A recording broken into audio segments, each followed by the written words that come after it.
Hello and welcome. My name is John. I'm the Secretary General of the Model United Nations Club. I've been in this club for 6 years now, and I've had quite a lot of fun.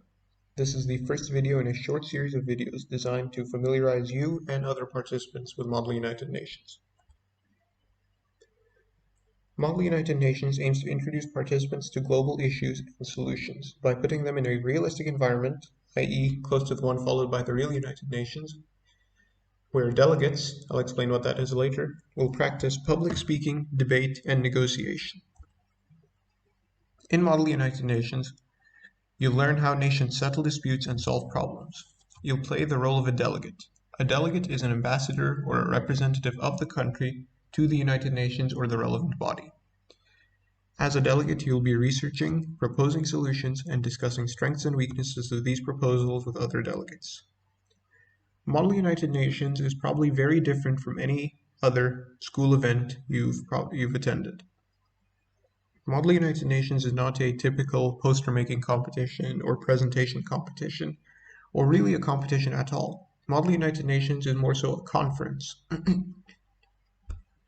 The representatives of each country get together, they look at the problem, they give speeches, they debate, they point out positive and negative things about the performance of other countries, and they together or independently write a solution, and the committee votes on the resolution or the solution at the end.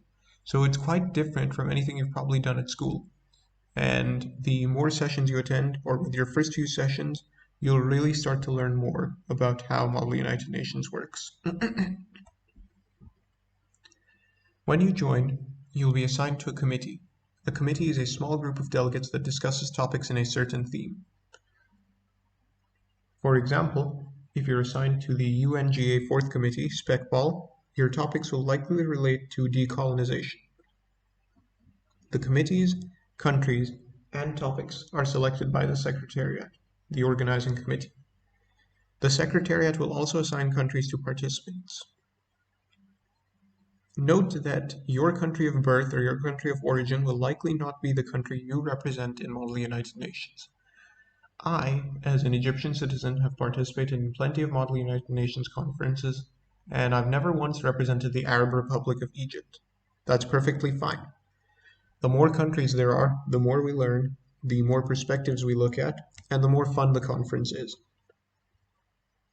You can request to be placed in a certain country, though these requests are dealt with at a first-come, first-served basis and may not be granted. At the start of your career, you will likely be put in a committee like the General Assembly, and with time and experience, you'll be moved to focused committees like the International Court of Justice, if space is available. You might also be moved to other, more advanced committees. People often ask why we do this. As I've previously said, Model United Nations is a very unique event, very different from anything normally done in a school, and as such, it fills a unique niche in your education. People often comment how the real United Nations likely will never see our solutions or will never watch our conferences. That's perfectly fine. It's important to remember that these solutions and these conferences are held first and foremost for the development of students, to teach them about the parliamentary procedures used in real UN, to teach them the world's problems, to teach them solutions and the problems of those solutions, and to build up certain skills.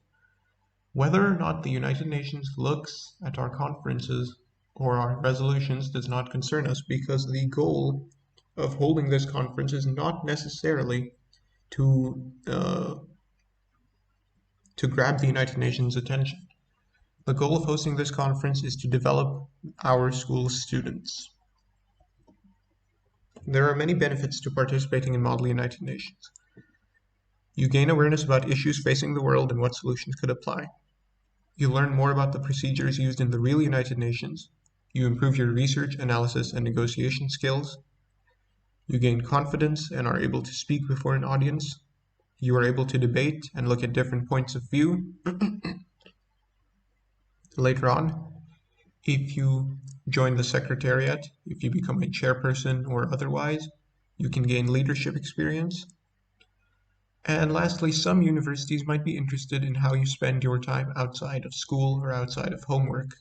These activities are called extracurricular activities, and Model United Nations is one of those activities which they might want to look at, or they might want to look at your participation in general, and Model United Nations can show your participation or how you spend your time outside of school. So to conclude, Model United Nations is a fun and interesting activity. In the conferences I've participated in, no two conferences have been the same. I've played many roles, first a delegate, then a chairperson, and finally Secretary General. I've learned a lot, not only in the issues relating to the United Nations, but also in terms of personal development.